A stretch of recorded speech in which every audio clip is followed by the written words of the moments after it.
제40회 정교인 여름 수련회는 처음으로 교회에서 하게 됐지만 많은 분들의 수고와 섬김으로 어려움 없이 행복하게 잘 마칠 수 있었습니다. 행사 진행에 수고해 주신 분, 또 적극적인 자세로 진행에 협력해 주신 모든 지체들에게 감사를 드립니다. 하나님께서 이번 수련회에 우리의 기도를 들으시고 또 사모하는 이들의 마음 가운데 은혜를 주셨습니다. 창세기 말씀을 통해 은혜 주시고 또 특강과 콘서트를 통해서 은혜를 주시고 또 토요일 저녁에 셀레브레이션을 통해서 우리가 주님 안에서 즐거워하게 하시고 특히 기차놀이를 통해 우리의 마음을 하나로 묶어 주셨습니다. 말씀에 은혜 받았다는 얘기보다 기차놀이가 짧은 것에 대한 아쉬움을 얘기하는 분이 좀 더 많았습니다. 이번에 이제 교회에서 기차놀이 한번 시운전 해봤으니까 겨울에는 충분히 여행을 할 수 있도록 하겠습니다. 네, 교회에서 하면. 특히 복음 시간에 앞에 나오지 않는 분을 포함해서 36명의 결신자를 하나님이 주셨습니다. 너무 감사한 일이죠. 우리는 토요일 저녁에 그 귀한 열매를 거두었습니다. 그러나 그 열매를 얻기까지 많은 분들의 기도와 섬김이 있었습니다. 그 섬김과 기도가 모여져서 토요일 저녁에 열매를 거둔 것입니다. 주님 앞에 가면 그 영혼의 구원을 위해 기도하는 일이든 섬기는 일이든 어떤 일이든 참여했다면 그 참여한 대로 각각의 상을 받게 될 것입니다. 오늘 저녁 복음 시간도 기억해 주시고요. 아직 결단의 자리에 나가지 못한 이들을 위한 기도와 섬김을 멈추지 마시기를 바랍니다. 이제 수련회가 끝난 지 한 주가 지났습니다. 공동체가 말씀 앞에서 자신의 모습을 보게 되고 또 하나님을 향한 믿음을 갖게 되니까 한 존재가 등장을 했습니다. 누굴까요? 사탄. 예상했던 바이지만 영락없이 등장해서 열심히 자기 일을 한 것 같습니다. 사단은 주특기가 사람들에게 어둠을 뿌리는 것이고 궁극적 목표는 교회를 어둠으로 덮는 것입니다.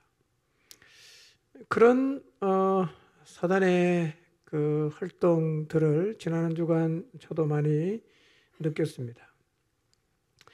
마음이 어둠이 덮이면 일단 마음이 이유가 없어도 무거워집니다. 그리고 힘이 안 나요. 힘을 낼 수가 없어요. 그래서 이 어둠을 밀어내지 못하면 수련회를 통해서 받은 은혜인 말씀에 대한 확신과 또 세상을 역주행할 수 있는 힘이 없어져요. 굉장히 충만했는데 그게 전혀 힘이 안 돼요. 그러니까 은혜를 받았다는 게 별 의미가 없다고 느껴지죠. 근데 이런 시간이 이제 길어지면 우리 마음에 담긴 은혜가 다 없어져 버립니다. 근데 이게 사단이 노리는 겁니다. 지난 한 주 집요하게 우리를 공격했는데요.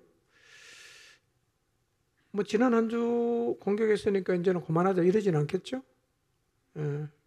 지금도 이 사단의 공격을 떨쳐버리지 못해서 힘을 못 내고 있는 분이 있을 수 있습니다. 이거 하여튼 떨쳐야 되는데요. 제가 먼저 이 어둠을 떨칠 수 있는 방법을 먼저 알려드리겠습니다. 이거부터 떨쳐야 됩니다. 그래야 다시 갈 수 있어요. 이 떨쳐야 내 안에 담긴 은혜가 다시 살아나요. 이거 떨치면 다시 이게 힘으로 경험이 되는 거죠. 이걸 못 떨쳐내면 그렇게 확신이 있고 힘이 생기는데 이게 거의 무용지물같이 느껴지는 거예요. 하나도 힘이 안 나요. 그 어둠에 이제 덮이면 어떤 느낌이냐면 그 하늘에요 먹구름이 잔뜩 끼어 있고 그 다음에 비바람이 몰아치고 매우 날씨가 어둡고 음산하고 무거워진 그런 날씨 있죠. 그랑 비슷해져요. 마음이 굉장히 무겁고 음산하고 하나도 기쁘지 않고 뭔가 모르게 좀 불안하고 이런 마음이 계속 생깁니다. 여러분 근데 이제 이런 날씨에도 불구하고요 비행기를 타고 그 흐린 날 그다음에 비 내리고 바람 부는 날 그 먹구름을 탁 지나서 하늘로 올라가면 그냥 태양이 아주 찬란하게 빛이 나고 있고요 구름이 하나도 없고 비도 안 와요. 그 위에 가면 그처럼요 우리 마음이 지금 어둠에 덮여서 막 무겁고 그냥 힘겹고 그 다음에 힘이 안 나고 이런 상황에서도요 뭐를 기억해야 되느냐 하면 하나님의 말씀을 탁 기억해 보세요. 하나님의 말씀을 탁 기억해 보세요. 그러니까 지금 내가 느끼는 이 어둡고 힘겹고 의미 없고 힘이 안 나고 이런 상황에 그 위에 구름 위에 떠 있는 태양처럼 여전히 살아있고 능력 있는 하나님 말씀을 딱 기억하고 붙잡으면요 순식간에 어둠이 확 물러갑니다. 그걸 딱 잡으면요 이건 진짜 순식간에 바뀝니다. 우리 마음이요 순식간에 바뀝니다. 갑자기 밝아져요. 희망이 넘치고 그때 수련회를 통해서 하나님이 주셨던 은혜가 내 마음에서 다시 이게 막 이제 활동하기 시작하는 거죠. 여러분 그러니까 평소에도 마찬가지인데요. 여러분의 마음이 자꾸 어둠에 덮일 때 뭐를 딱 잡아야 되느냐면 하나님 말씀을 떠올려야 됩니다. 우리가 어둠이 덮였을 때 주로 하는 생각이 뭐냐면 사단이 준 생각을 계속 묵상을 해요. 근데 그때 구름 위에 떠 있는 태양을 바라보듯이 하나님 말씀을 탁 잡으면 날씨가 갑자기 확 바뀌는 그런 그 느낌이에요. 그냥 내 마음에 어둠이 확 밀려갑니다. 그리고 다시 살아나요. 말씀을 탁 붙잡아야 돼요. 자, 혹시 지금 여러분의 마음이 어둠에 덮여 있거나 영 힘이 안 난다. 그런 느낌이 있다면 제가 지금 이제 하나님 말씀을 여러분에게 줄 테니까 이 말씀을 한번 탁 떠올려 보시고 붙잡아 보시길 바랍니다. 하나님은 지금도 살아계십니다. 우리와 함께 하십니다. 이게 사실이에요. 혹시 여러분 갑자기 그 목장에 이 사람도 걱정되고 저 사람도 걱정되고 막 그냥 사역이 그냥 무너질 것 같은 이런 불안감이 생겨서 막 마음이 무겁다면요. 예수 그리스도는 교회의 머리가 되시죠. 그리고 그분이 교회를 이끌고 계세요. 괜찮아요. 그냥 내가 하나님 말씀에 순종하며 사는 것으로 족합니다. 이 사람 걱정할 필요가 없어요. 우리를 향한 하나님의 사랑은 변함이 없습니다. 우리를 향한 하나님의 사랑은 지금도 변함이 없어요. 하나님은 지금도 일하시고 계십니다. 하나님이 우리의 모든 상황을 주도하시고 계십니다. 지금도 그분의 말씀은 일하고 있습니다. 그리고 모든 것은 결국 그분의 말씀대로 이루어집니다. 이게 사실이에요. 이 진리입니다. 그러므로 어둠이 촉하게 밀려올 때는요, 하나님 말씀을 잡아야 돼요. 탁 잡으면 어둠이 순식간에 확 물러갑니다. 마음이 평안해져요. 기쁘고요. 그 다음에 희망이 생기고요. 힘도 납니다. 그리고 갑자기 전의가 탁 생기는 거예요. 그리고 모든 상황을 감당하며 갈 수 있겠다. 이런 확신이 생겨요. 아무것도 달라진 게 없어요. 여러분 영적인 세계는 보이지 않지 않습니까? 어둠으로 공격할 때는 그렇게 우리가 대응을 하면 돼요. 우리가 이길 수 있어요. 예. 주로 어둠에 갇힌 사람이 묵상하는 것은 마치 하와를 찾아와서 거짓말했던 그 거짓말, 그걸 붙잡고 묵상하는 거예요. 그러니까 계속 나락으로 떨어집니다. 예.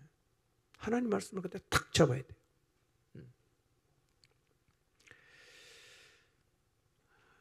그래서 어둠의 공격을 떨칠 최선의 방법이 뭐냐면 하나님의 말씀을 잡는 것입니다. 아무리 공격이 강해도요, 말씀만 딱 잡으면 상황이 어떻든 간에 내 마음의 분위기가 달라집니다.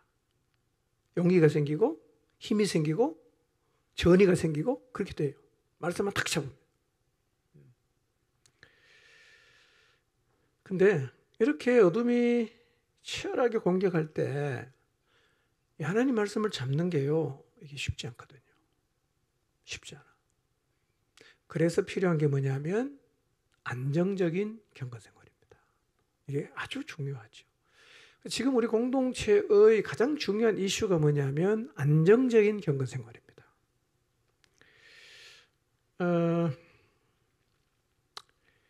여러분 그 수련회는요, 이게 굉장히 출렁합니다. 출렁합니다. 이게 어떤 의미냐면 일상적으로 쭉 오다가 수련회라는 큰 어떤 그 하나님의 일하심의 장으로 우리가 들어가는 거거든요. 그럼 굉장히 출렁해요. 출렁할 때 어떤 일이 일어나냐면 올라간단 말이에요. 꺼지진 않습니다. 올라가는데 올라간 상태로 가야 되잖아. 근데 출렁한 그 이후가 정리가 안 되면 올라갔다가 내려가 버립니다. 쉽게 말하면 수련회 때 받은 은혜를 다 까먹어 버리는 거예요.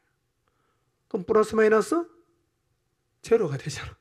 그렇게 우리가 시간 투자하고 돈 투자하고 에너지 투자해서 하나님 은혜를 입었는데 그거 다 까먹으면 안 되잖아.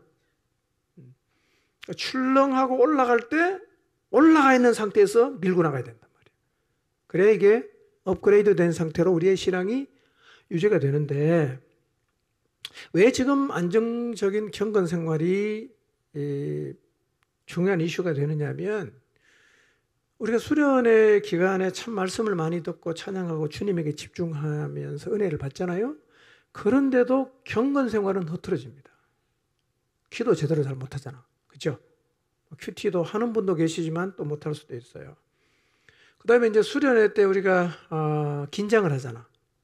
예, 막 은혜 받겠다고 막 그러기도 하고, 그 다음에 잠자리 이 단체 생활하다 보면 좀 피곤해요. 그런데 이제 수련회 끝나고 나면 긴장이 풀리잖아. 어떤 마음이 생깁니까? 며칠 좀 푹 쉬자. 너무 푹 쉬면 돼지 여물통으로 가거든요. 너무 우리가 푹 쉬고 싶다는 생각이 다 있어요. 흐트러질 수 있죠? 거기다가 이제 휴가를 간 분도 꽤 많거든. 이 공동체 전반적인 영향을 줘요. 수련회 때 경건생활로 흐트러졌죠? 긴장 풀리니까 쉬고 싶다. 휴가 갔어요. 여기다가 하나 더 했어요. 코로나 걸린 분이 점점 많아지고 있어요. 목자 중에 코로나 걸린 분이 꽤 많아. 이러면 목장 전체를 추스려 가는데 영향을 줍니다. 그러니까 지금 우리는요, 그야말로 홍수에 먹을 물이 없는 것하고 좀 비슷한 상황이에요. 예. 그래서 은혜를 받았는데 경건생활을 제대로 못하고, 그 다음에 쉬고 싶다, 휴가를 갔다 오는 이런 과정에서 뭐가 생길 수 있냐면 틈이 생긴단 말이에요. 그래서 사단은 딱 노리고 있다가 틈만 생기면 정광석화처럼 확 치고 들어옵니다. 갑자기 어둠이 들어오는 거예요. 갑자기. 예. 사단은 우리 안에 들어오면 뭐합니까? 어둠을 뿌리거든요. 어둠을 막 갖다 뿌리는 거예요. 어둠이 딱 덮이면 우리 마음이 순식간에 확 바뀌어버립니다. 이 마음하고 어둠이 덮이기 전하고 어둠이 덮인 후의 마음이 완전히 달라요. 그래서 지금 우리에게 정말 필요한 게 뭐냐면 안정적인 경건 생활을 회복해야 됩니다. 이게 제일 중요한 거예요. 이전과 똑같이 기도의 자리에 나가야 되고, 똑같이 성경을 읽어야 되고, 똑같이 큐티를 해야 되고, 이 안정적인 경건의 자리로 안 나가면 계속 출렁이게 돼 있어요. 지금 출렁이는 것은 출렁이면서 올라가는 게 아니라 출렁이면서 가라앉습니다. 가라앉아요. 안 출렁이게 해야 됩니다. 그리고 다시 정상적으로 자리를 잡아서 하나님이 주신 그 은혜의 자리로 다시 올라가는 상승 곡선을 걷게 해야 돼요. 여러분, 영적인 싸움은 일단 휴전이 없잖아. 그러니까 오늘부터 우리가 기도하는 일에 힘을 쏟아야 됩니다. 자기의 경건 생활의 패턴을 빨리 찾아야 돼요. 흐트러졌어요, 지금. 여러분, 은혜 까먹는 거는 정말 순식간입니다. 순식간입니다. 이제 그 문제는 또 2주 뒤에 또 뭐가 찾아오죠? 추석이 연휴가 이번에는 또 주일이 중간에 다 끼었어요. 추석 연휴. 이게 추석이라서 그런 게 아니라요. 일단 주일을 끼고 이제 이 추석은 분위기 자체가 경건 생활하기 쉽지 않은 분위기입니다. 그러니까 이게 영적인 블랙홀이 된단 말이에요. 그러니까 향후 2주 남은 이 시간 동안 안정적 경건 생활을 회복해서 이 추석이라는 블랙홀을 쉽게 지나가야 되는데 지금 흐트러진 채로 가다가 추석까지 가면 이제 완전히 그냥 헝클어져 버립니다.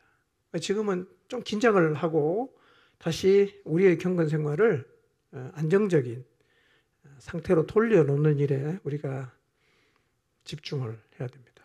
목장별로 경건 생활의 흐름을 회복하는 일에 힘을 모으시기를 바랍니다. 내일부터 다시 기도하러 오세요. 내일부터, 오늘부터네. 내가 말을 잘못했습니다. 오늘부터 해야 됩니다. 오늘부터 기도하시고, 오늘부터 성경 읽으시고. 하여튼, 경건 생활의 흐름을 공동체 전체적으로 안정적으로 찾아가는 것이 지금 제일 우리가 중요하게 생각해야 되는 이슈라는 거 잊지 마시기를 바랍니다. 아멘? 네. 자, 오늘은 어떻게 하면 믿음을 가질 수 있는지에 대해서 좀 말씀을 드리려고 합니다. 자, 설교 제목을 같이 한번 읽어보겠습니다. 시작. 생각해 보세요. 어떻게 하면 믿음을 가질 수 있을까요? 어떻게 하면 가질 수 있을까? 자, 믿음에 대해서 말씀드린 지난 2주 말씀을 잠깐 복습합니다. 7월 24일 날 설교 제목 한번 읽어보겠습니다. 시작. 이날 저는 그 타락한 시대의 정신이 이 세상에 공기처럼 이렇게 지금 떠돌아다니고 있습니다. 어딜 가도 다 느껴요. TV를 봐도 그렇고 뭐 인터넷 들어가서 유튜브를 봐도 그렇고 전부 이 거짓된 가치가 그냥 다 이렇게 떠다니고 있어요. 숨을 쉬고 살면 다 오염되게 되어 있습니다. 아무도 예의가 없어요. 특히 이 젊은 이들은 이 시대의 정신에 그냥 막 휩쓸려 가기 때문에 이런 거짓된 시대 정신에 맞서서 신앙을 지키고 흔들리지 않으려고 하면 무엇보다도 진리에 대한 믿음이 필요합니다. 하나님 말씀에 대한 믿음이 필요합니다. 저는 지금은 절박하다고 생각합니다. 진리에 대한 믿음은 절박한 것입니다. 왜냐하면 이게 없으면 다 떠내려갑니다. 오늘날 교회 안에 이 진리에 대한 믿음이 없기 때문에 교회는 다니는데 진리에 대한 믿음이 없기 때문에 휘청거리는 사람이 많습니다. 많아요. 그래서 이 어려운 시대를 돌파할 수 있는 유일한 길이 뭐냐? 절대 진리인 하나님 말씀에 대한 믿음을 갖는 것입니다. 여기에서 흔들리지 않아야 돼요. 여러분, 누가 뭐라고 해도 우리 시대 철학처럼 성경이 여러 의견 중에 하나라고 해도 우리는 이런 시대에 맞서서 120년 동안 그 시대에 사는 것은 완전히 다르게 하나님 말씀 하나만 붙잡고 심판을 경고하며 살았던 노아처럼 말씀만이 유일한 진리가 된다는 믿음을 가지고 살아야 됩니다. 이게 유일한 진리입니다. 아멘입니까? 예. 유일한 진리입니다. 동성애해도 됩니까? 유일한 진리입니다. 시대는 법적으로 합법화시킬 수도 있겠지만 세상이 어떻게 돌아가든 우리는 하나님 말씀만을 유일한 진리로 믿고 살아야 됩니다. 아멘입니까? 예. 자, 7월 31일 설교 제목 읽어봅니다. 시작. 나는 지금 과연 믿음을 갖고 있는가? 시대 정신을 거스를 수 있는 믿음이 내게 있는가에 대해서 말씀을 선고했습니다. 믿음이 없는데 본인이 믿음이 있다고 착각하는 일이 거리 어렵지 않다는 걸 살펴봤습니다. 의외로 많은 사람이 성경을 알고 있기 때문에, 교회 안에 직분을 갖고 있기 때문에, 교회를 오래 다녔기 때문에 막연하긴 하지만 자기는 틀림없이 믿음을 갖고 있다고 생각을 합니다. 지금 자기가 어떻게 사느냐와 상관이 없이 성경을 알고 있고 직분이 있고 나 교회 오래 다녔으니까 난 당연히 믿음이 있다 라고 생각을 합니다. 이런 생각을 갖고 있으니까 자기 안에 진짜 믿음이 있는지 없는지를 고민을 안 하는 거예요. 그러다 보니까 교회 안에 진짜 믿음을 갖지 않는 사람들이 자꾸 많아집니다.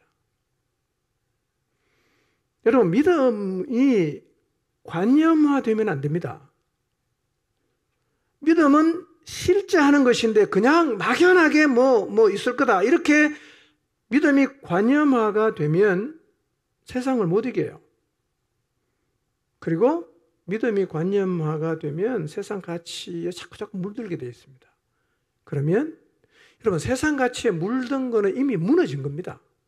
무너진 거예요. 다르게 설명하면 세상 사람이 추구하는 것과 똑같은 것을 추구하고 있다면 이미 내 신앙은 무너진 거예요. 예, 세상 사람하고 똑같이 살면서 내가 교회 직분이 있으니까 교회 오래 다녔기 때문에 성경을 많이 하니까 나는 믿음이 있다 이렇게 생각하시면 안 돼요.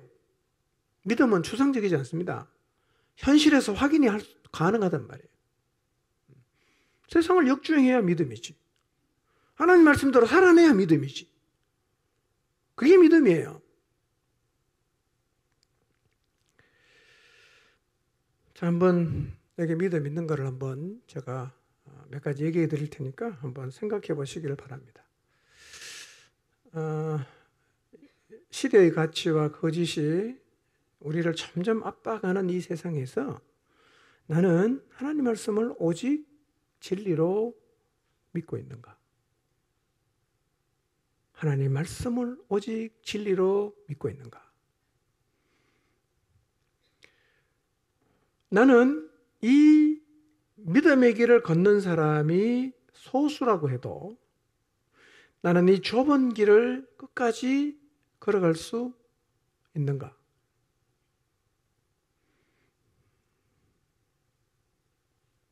시대의 거짓된 가치를 이길 수 있는 유일한 길은요, 하나님 말씀을 진리로 받아들이는 거예요. 그럼 나는 창세기의 창조부터 요한계시록의 심판과 멸망까지 성경의 모든 말씀을 진리로 믿고 그 하나님 말씀을 내 삶의 기준과 질서로 받아들이고 노아처럼 시대를 역주행하며 살아가고 있는가? 이렇게 사는 게 믿음이에요. 이렇게 안 살면 지금 믿음이 없는 겁니다. 없거나 적은 거나 잃어버린 거예요. 살아내야 됩니다. 그 신앙은 말장난이 아니에요. 말로 하는 게 아닙니다. 삶으로 하는 거예요. 그러니까 진짜 안 믿는 사람은 갈 수가 없는 길이에요. 진짜 안 믿으면 못 가요. 자, 우리는 지난 수련회에서 노아의 믿음을 살펴봤어요. 노아는 믿음의 사람이었습니다. 구약 성경도 그걸 얘기하고 있고 신약 히브리서에도 노아가 믿음의 사람이었다고 말씀하고 있습니다. 자, 히브리 11장 7절 한번 읽어볼까요? 시작.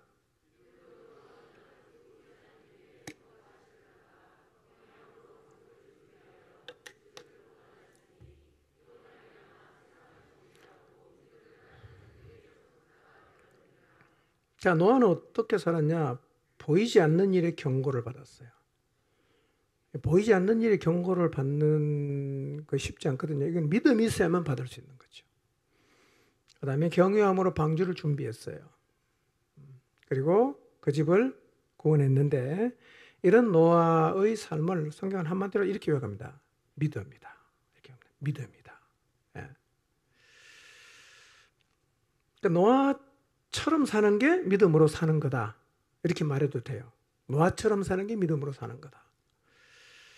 그런데 우리 시대와 비슷한 시대를 살았던 사람 중에서 우리가 믿음의 모델로 받을 수 있는 사람을 꼽으라고 하면 뭐 여럿 있겠지만 아마 그 중에서 우리가 노아를 꼽을 수가 있을 거예요. 왜냐하면 노아의 시대하고 우리 시대는 닮은 게 많아.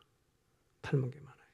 자, 뭐가 닮았냐면 첫째, 하나님의 심판을 경고했다는 점에서 우리 시대와 노아 시대는 닮았어요. 심판을 경고했다. 자, 우리 시대 그리스도인들도 지금 세상에 나가서 하나님의 심판을 경고하고 있죠? 그렇죠? 노아 때는 무슨 심판입니까? 물로 하는 심판이었어요. 근데 우리는 지금 어떤 심판을 경고하고 있습니까? 하나님이 세상을 불로 하실 심판을 경고하고 있죠. 하나님께서 노아를 보내서 세상을 심판한다는 것을 경고하게 하셨던 것처럼 우리들을 보내서 땅끝까지 가서 하나님의 마지막 심판을 경고하라고 하세요. 이게 노아 시대랑 우리 시대랑 닮았어요. 우리는 노아처럼 이 세상 사람들을 향해서 하나님의 심판을 경고하는 자로 살고 있는가? 이번 달에는 꼭 누군가를 만나서 이 심판을 경고하시기 바랍니다. 아멘? 자, 두 번째 뭐가 닮았냐? 거짓이 판을 치고 있고 죄악이 관영하다는 점에서 노아 시대와 우리 시대는 닮았어요. 여러분, 우리 시대 죄도 이제 만만치 않습니다. 거짓이 판을 치고 있죠? 사람들이 하나님을 노골적으로 무시하죠? 예, 성경 말씀을 대적하고 있습니다. 그러니까 하나님이 더 이상은 참을 수 없을 정도로 하나님의 질서를 완전히 무시하고 깨는 행동을 버젓이 하고 있습니다. 그야말로 죄악이 관영합니다. 꽉 찼다는 얘기입니다. 더 이상은 담을 수 없을 정도로 꽉 찼다. 관영하다는 말이 그런 뜻입니다. 그게 이제 노아 시대랑 우리 시대랑 닮았어요. 예. 세 번째, 심판을 경고하는 노아가 외로웠다는 점에서도 우리 시대와 비슷하죠. 우리 노아만큼은 아니죠. 노아는 120년간 홍수 심판을 경고했는데 몇 명이 들었습니까? 0명입니다. 아무도 안 들었어요.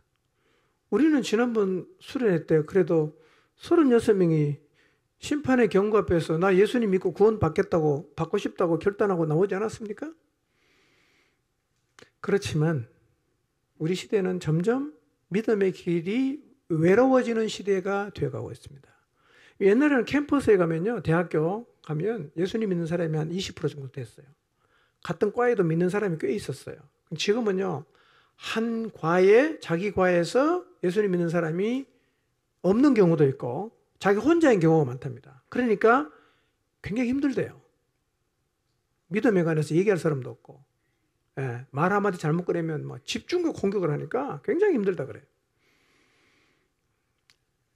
외로운 시대가 됐습니다. 자, 이런 시대를 믿음의 사람 노아가 어떻게 살았는가 하는 것은 우리 시대를 믿음으로 산다는 것이 어떻게 사는 것인가를 우리에게 보여주는 거죠. 노아는 어떻게 살았죠? 당시 모든 사람들이 무시했던 하나님 말씀을 유일한 진리로 믿고 그 시대 사람과는 완전히 다르게 살았어요. 말씀을 잡고 시대를 역행한 그것이 바로 노아가 보여준 믿음이었어요. 우리도 누구처럼 살아야 될까요? 노아처럼.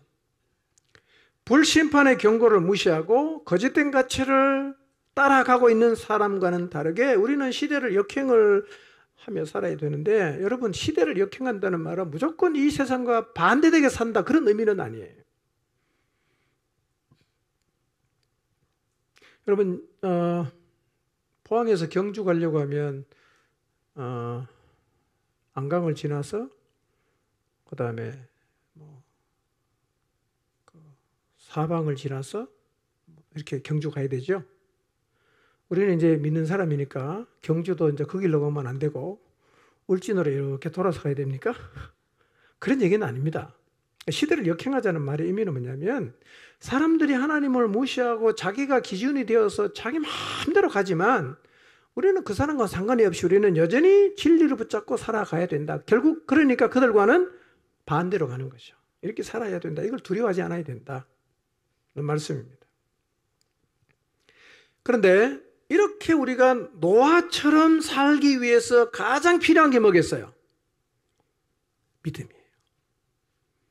믿음이 없이는 노아처럼 못 삽니다.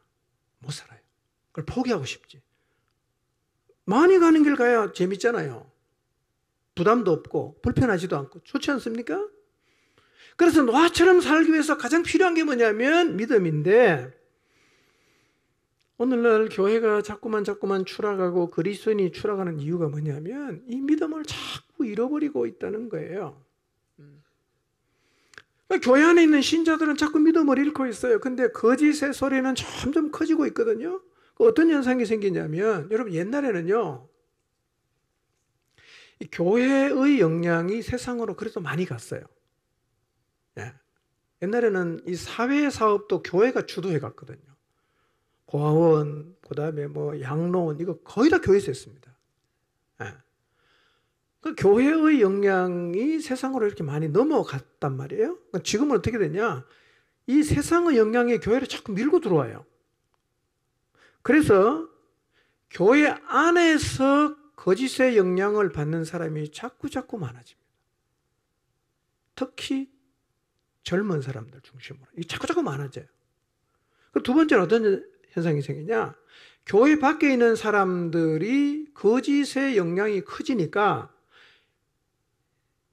교회 안으로 들어오는 게 예전보다 훨씬 더 어려워졌습니다. 들어오는 게 굉장히 부담스러워졌어요. 그리고 들어오기 힘들어졌어요. 왜냐하면 이 거짓의 영향이 교회 안에까지 영향을 줄 정도로 힘이 세졌기 때문에요. 그러니까 안에 있는 사람은 거짓의 영향을 받고 밖에 있는 사람은 더 안 들어오게 되는 이런 시대가 됐어요. 시간이 가면 더 심화되겠죠.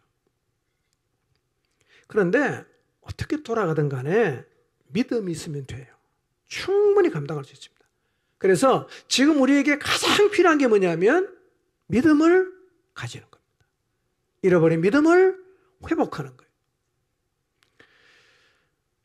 자, 믿음을 잃어버리면 일단은 신자다운 삶을 살 수가 없어요. 여러분, 이전에는 우리 잠깐 살다가 믿음을 잃어버리잖아요. 그럼 뭐가 있었냐면 중간지대가 좀 있었어요. 좀 쉬었다 올게. 이래갖고 뭐 한 주, 두 주 쉬기도 하고, 어떤 사람 뭐 몇 달 쉬기도 하고, 이 쉬었다가 오는 사람들의 머물 수 있는 이 중간지대라는 게 있었는데요. 지금은 이 중간지대가 없어졌어요. 믿음을 잃어버리면 당장 설려갑니다. 바로 설려가 버립니다. 지금은 정신을 바짝 안 차리면 순식간에 저만치 떠내려가는 겁니다.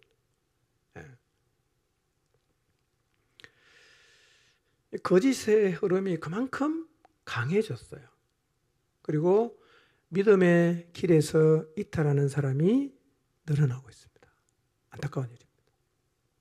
예수님은 이 모든 상황을 다 미리 내다보신 것 같아요. 그래서 탄식하시면서 하신 말씀이 인자가 올 때에 세상에서 믿음을 보겠느냐, 이렇게 말씀하셨어요.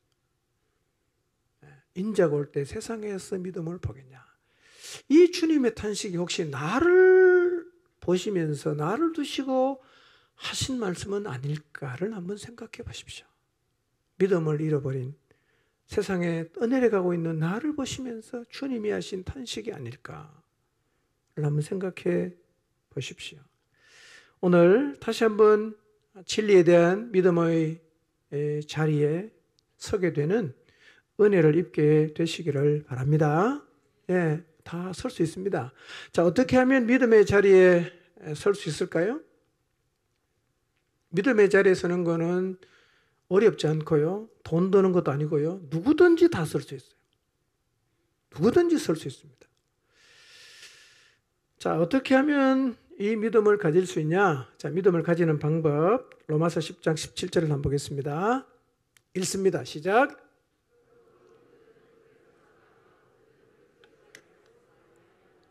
네. 믿음이 어디서 난다고요? 들음에서 나죠. 여러분, 그래서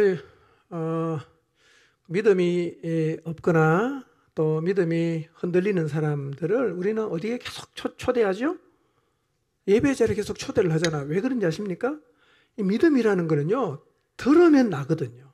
들으면서 생기기 때문에 어떻게 하든지 간에 말씀 듣는 자리에 좀 와라. 그래갖고 어떤 아내는 남편에게 나 생일 선물 다 필요 없다. 교회 한 번만 와다오. 이거 어떤 의미입니까? 그래서 하나님 말씀을 듣고 믿음을 좀 가질 수 있겠다는 어떤 기대감이 있기 때문에 예배 자리, 말씀을 듣는 자리로 초대를 하는데 그게 틀린 게 아닌 게요. 믿음이라는 것은 들으면 생긴단 말이에요. 들으면 생겨요. 여러분, 이번 수련회 참석해서 말씀을 다 들으셨죠?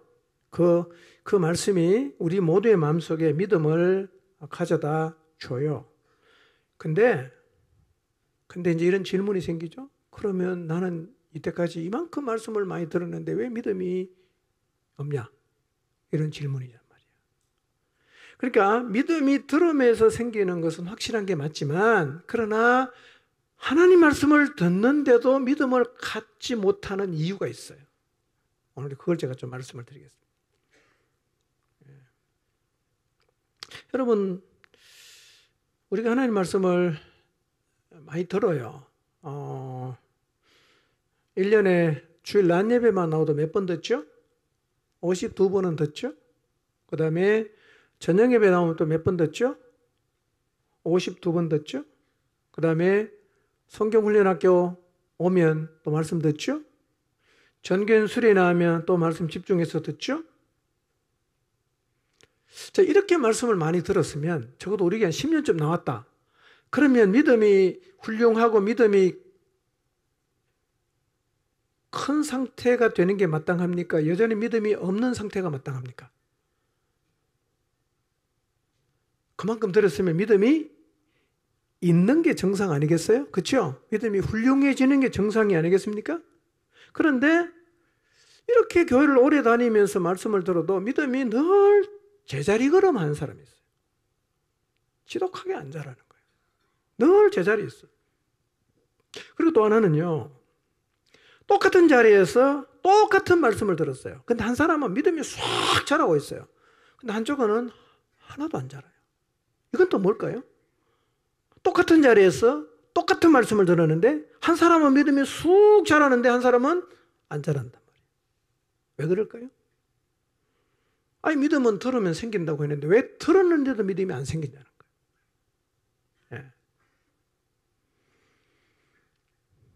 예. 예수님도 말씀하셨어요. 아마 주님이 이런 모든 상황을 다 그분이 보신 것 같아요. 그래서 먼저 왔는데 나중 되고, 나중 왔는데 추월해서 먼저 가는 사람이 많을 거라고 했는데요.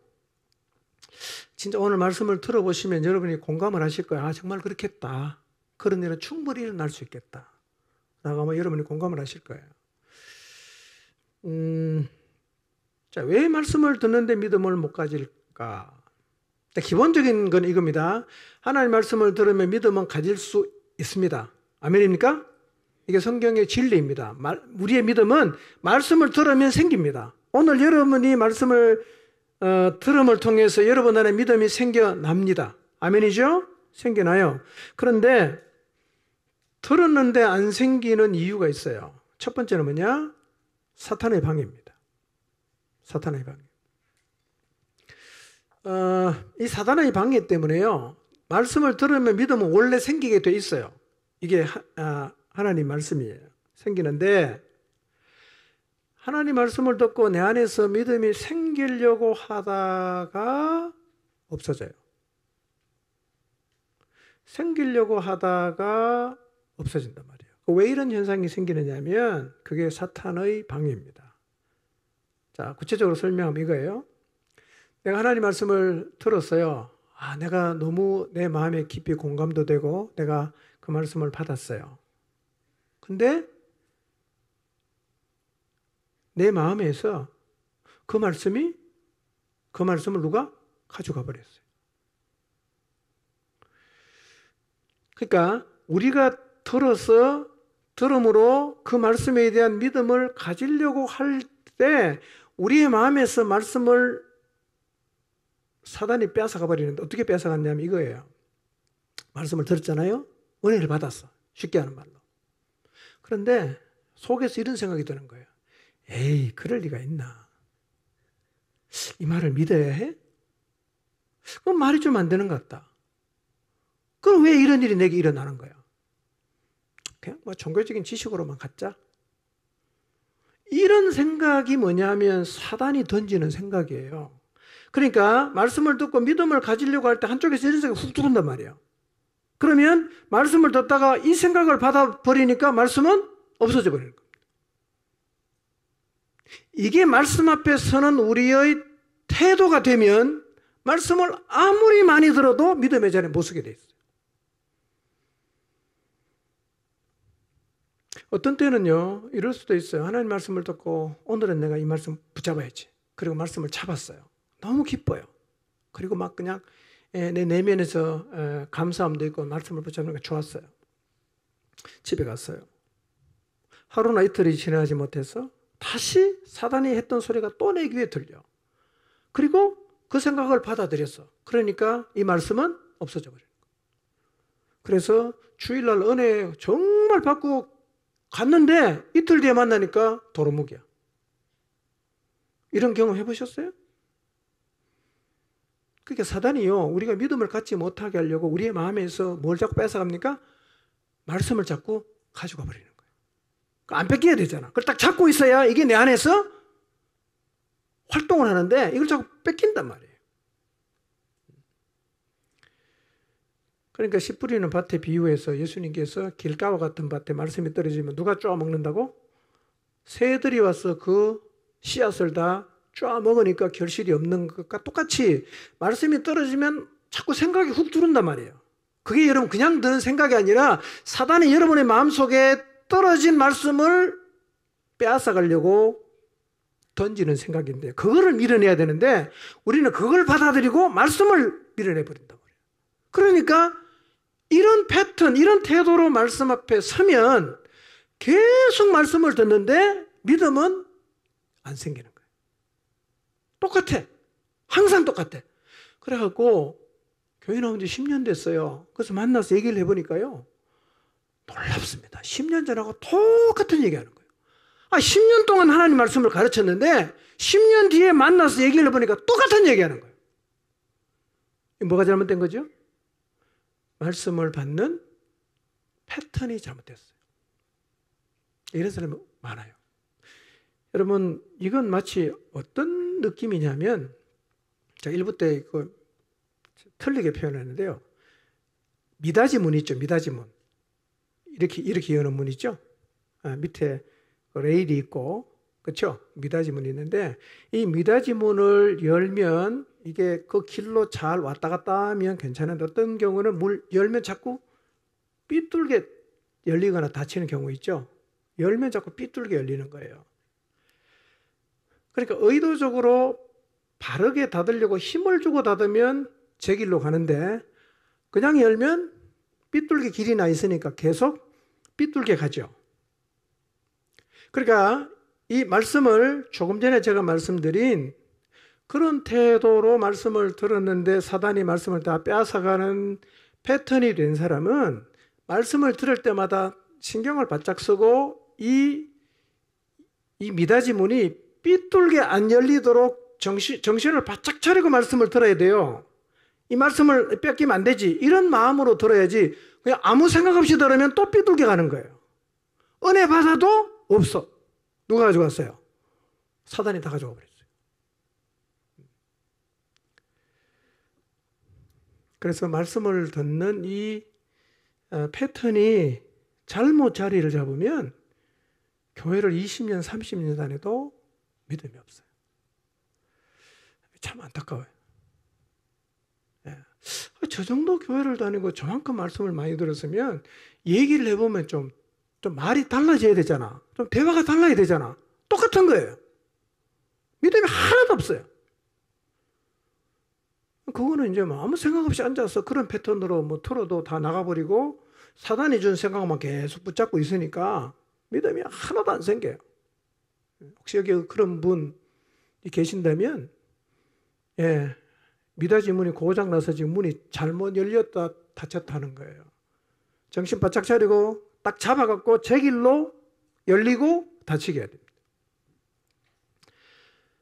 그래서 믿음이라는 것은 들어오면 생기는 게 정상인데 들어도 안 생기는 이유는 뭐 때문에 그렇다? 사단이 방해하는 거예요. 말씀을 자꾸 가져가 버리는 거예요.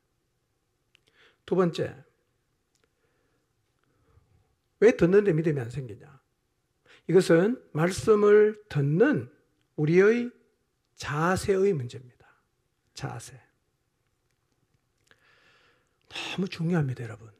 오늘 이후로 하나님 말씀을 듣는 우리 모두의 자세가 교정이 되기를 바랍니다.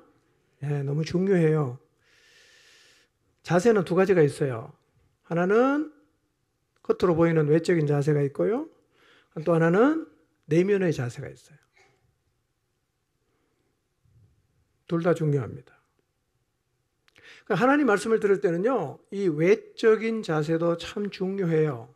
그리고 외적인 자세는 내적인 자세와 연관성이 없을 수가 없어요. 예를 들면 이거예요. 오늘 설교 진짜 듣기 싫다, 지겹다. 이런 사람은 앉아있으면 그 지겹다는 걸 어떤 형태로도 표현을 해요. 그렇겠죠? 듣기 싫은데 잡혀왔어요, 엄마한테. 아니면 일당 받고 왔어. 너무너무 재미없는 거야. 그럼 이 속에서 재미없다, 지겹다라는 마음의 자세가 외적으로 표현이 될까요, 안 될까요? 되죠. 폰을 보거나 몸을 뒤틀거나 하여튼 그렇게 돼 있어요. 그래서 사실은 이 외적인 자세도 참 중요합니다. 자, 여러분 하나님 말씀 앞에 섰을 때 어떤 자세, 외적인 자세가 있는가를 한번 좀 돌아보십시오. 저는 설교를 하면요, 여기 앉아있는 여러분 모두의 말씀 듣는 자세가 눈에 다 들어오거든요. 어떤 분은 보면 참 제가 말씀을 전할 때 힘이 나는데 어떤 분은 보면 제가 참 힘들어요. 왜냐하면 온몸을 뒤틀어요. 듣기 싫어갖고. 오늘은 참 말씀을 다들 잘 들으시는 것 같네요. 그래서 외적인 자세는 이렇습니다. 어떤 사람은 굉장히 경청합니다. 경청. 잘 들어요. 잘 듣습니다. 예. 그리고 여러분 하나님 말씀은요, 쳐다보면서 들으셔야 합니다. 예, 인물 감상하라는 말이 아니라 쳐다보면서 들으셔야 돼요. 고개를 푹 숙이고 있는 것은 아주 나쁜 태도죠. 예. 그리고 경청하면 아멘으로 화답하게 되어 있어요. 그러니까 하나님 말씀이 떨어졌을 때 네, 동의합니다. 그렇습니다. 좀 저렇게 하겠습니다. 이게 아멘이거든요. 이 말씀 앞에서 아멘으로 화답하는 것은 굉장히 중요한 외적인 자세입니다. 그 말씀은 여러분 아멘으로 화답하시기를 바랍니다. 자, 이건 참 좋은 태도인데 이런 태도도 있거든요. 영혼 없이 들어요. 멍하게 앉아있어요.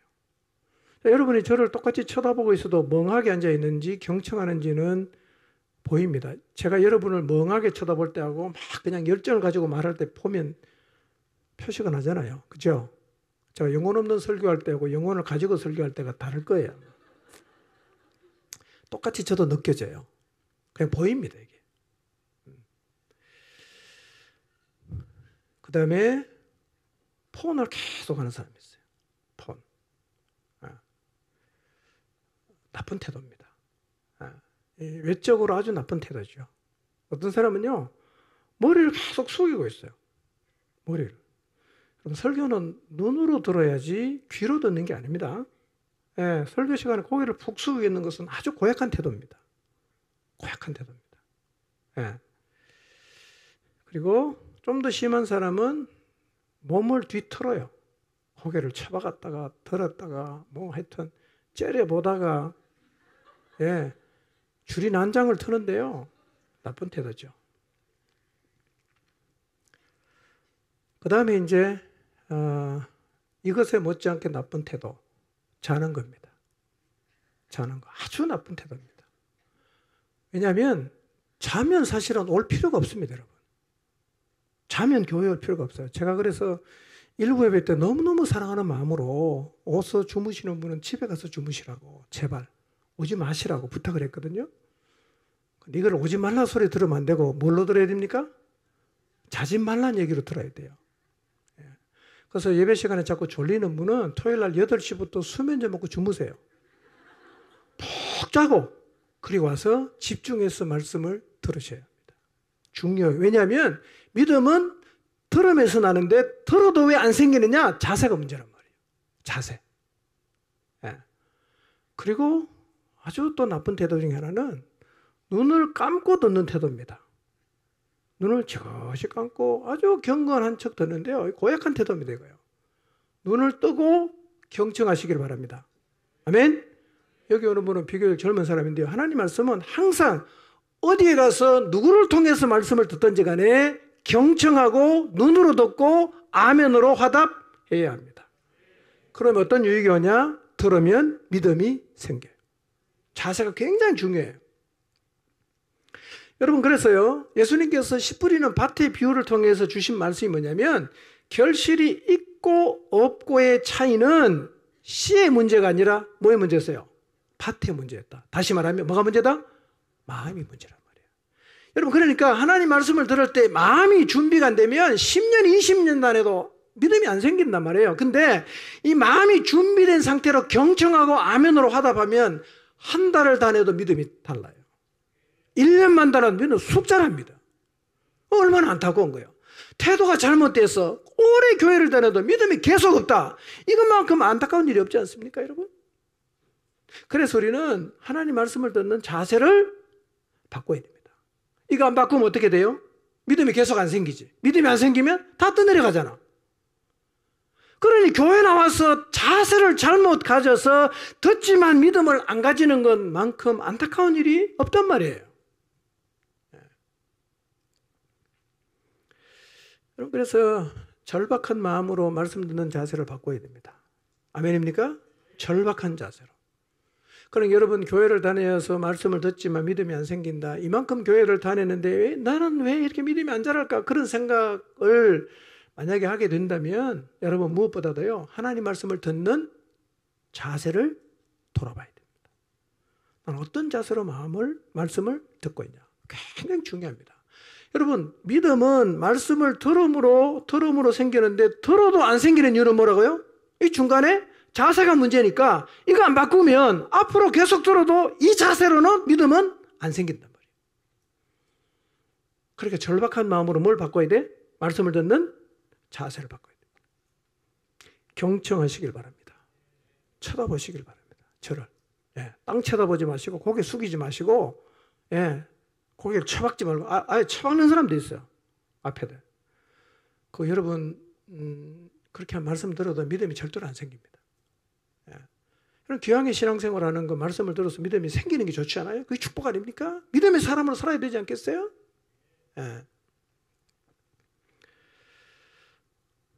여러분 꼭 기억해야 될 거는요. 믿음을 가지는 데는 나이와 성별이 전혀 문제가 안 됩니다. 나이가 적다고 믿음 갖는데 유리하고 나이가 많다고 믿음을 갖는데 불리하지 않고요. 여자기 때문에 유리하고 남자기 때문에 불리하지 않습니다. 누구나 다 똑같아요. 어떤 사람이라도 남자든 여자든 젊은이든 늙은이든 상관없이 말씀을 바른 자세로 들으면 믿음은 다 갖게 돼 있어요. 누구라도 교회 나와서 바른 자세를 가지고 말씀 앞에 서면 뭘 갖게 됩니까? 믿음을 갖게 돼요. 믿음. 여러분 말씀 앞에 바른 자세를 가지시기 바랍니다. 1년만 그런 자세로 말씀을 들어보세요. 들은 말씀 자꾸 누가 가져가게 하지 말고 탁 마음에 담고 1년만 말씀 앞에 서보세요. 믿음 잘합니다. 예, 그게 진리인데요. 믿음이 들음에서 나는 게 진리인데 왜 믿음이 들음에도 안 생기겠어요? 자세 때문에.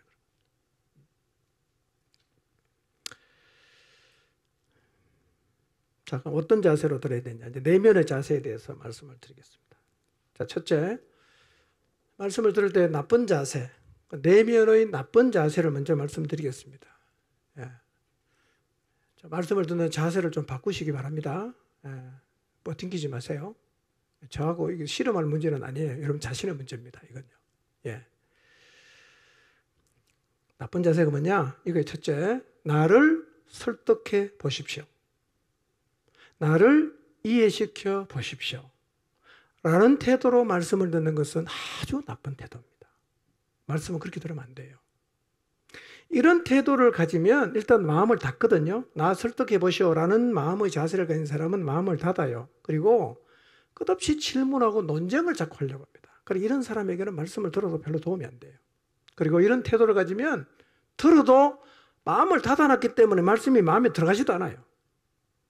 믿음이 안 생깁니다. 누가 이랬냐? 바리새인이 그랬거든요. 바리새인들은 예수님 말씀을 많이 들었어요. 근데 예수님 말씀에 이 사람은 동의를 안 합니다. 그러니까 뭐냐? 나 설득시켜봐라 이거예요. 당신 말 옳은 거 난 설득해봐라. 계속 질문하잖아요. 증거를 대라. 뭐 이런 얘기 계속하지 않습니까? 그러니까 주님이 말씀을 하시면 이거를 받아들이고 아멘 하는 게 아니라 질문만 계속하는 거예요. 그래서 혹시 여러분 설교를 들으면서 이런 질문을 갖게 되면 그 마음의 자세를 바꿔야 됩니다. 뭐냐? 제가 A를 막 설명하면 아멘 이게 받는 게 아니라 B는 뭡니까? 이런 질문을 마음속에 끄집어내는 사람은 말씀 들어도 믿음 갖기 어렵습니다. 그건 이미 마음이 닫혀 있고 논쟁하려는 자세를 갖고 있기 때문에 믿음이 안 생겨요. 그래서 하나님 말씀은 나 이해시켜 보세요. 나 설득시켜 보세요. 이런 태도로 들으면 안 돼요. 예, 나쁜 태도입니다. 예. 여러분 진리의 말씀은 그냥 받는 거 아니에요? 하나님이 살아계시고 나를 창조하셨고 우리를 사랑하시고 운행하고 계시고 내게 말씀하신다. 이게 기준이야. 이렇게 살아. 라고 말씀하시면 그냥 아멘하고 받아야지. 뭘 질문을 자꾸 합니까? 예, 이 말은 뭐 모든 질문하지 말라는 의미는 아니고요. 질문이 두 가지가 있습니다. 알고 싶은 질문, 그 다음에 끝도 없는 질문이 있어요. 끝도 없는 질문 해도 소용없어요. 그거는. 예, 질문만 계속 이어질 뿐입니다. 두 번째, 말씀을 나쁜 태도입니다. 들어도 결합하지 않는 태도예요. 자, 히브리서 4장 2절 봅니다. 읽습니다. 시작.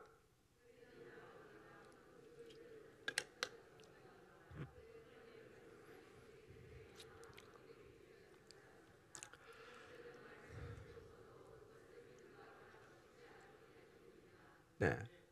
자, 하나님 말씀을 들어도 믿음하고 결합시키지 않으면 유익이 안 된다 그랬죠? 쉽게 말하면 이겁니다. 하나님 말씀은 귓전을 스치고 지나가면 안 된다는 말이에요.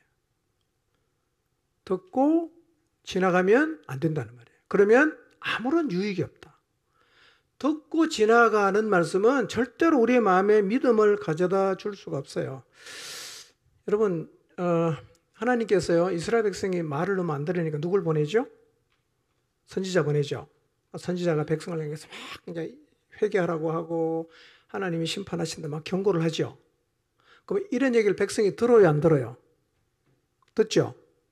근데 이스라엘 백성이 선지자들이 외치는 소리를 귀로는 다 들었는데 그 말씀대로 순종을 안 하니까 하나님께서 이스라엘 백성을 향해서 뭐라고 말씀하시느냐면 내가 너희에게 선지자를 보냈지만 너희가 듣지 않았도다 이렇게 말하는 거예요. 그러니까 그 말씀을 마음으로 안 받는 것은 뭐하고 똑같다? 하나님은 안 들었다고 말하는 거예요. 그 말씀을 듣고 마음에 담지 않고 흘려보내는 것은 하나님이 뭐라고 말씀하십니까? 내가 너희에게 계속 말했지만 너희가 듣지 않았다 이렇게 말씀하시는 거예요. 그러니까 듣는 것 같지만 듣지 않은 태도는 좋은 태도입니까? 나쁜 태도입니까? 나쁜 태도입니다. 여러분 선지서를 읽어보시면 분명히 백성이 선지자가 한 말을 다 들었어요. 근데 하나님은 안 들었다 그럽니다. 왜? 마음에 담고 순종을 안 하니까. 그것은 안 들은 거하고 똑같다는 겁니다. 자, 그러면 믿음을 가지려고 하면 어떤 자세를 가져야 되냐? 두 가지 간략하게 말씀드리고 마치겠습니다. 첫째, 하나님 말씀은요, 들으면 받아들이는 태도를 가져야 됩니다. 들으면 받아야 돼요. 자, 오늘 본문 다시 한번 읽어볼까요? 마가복음 4장 20절 말씀입니다. 읽습니다. 시작.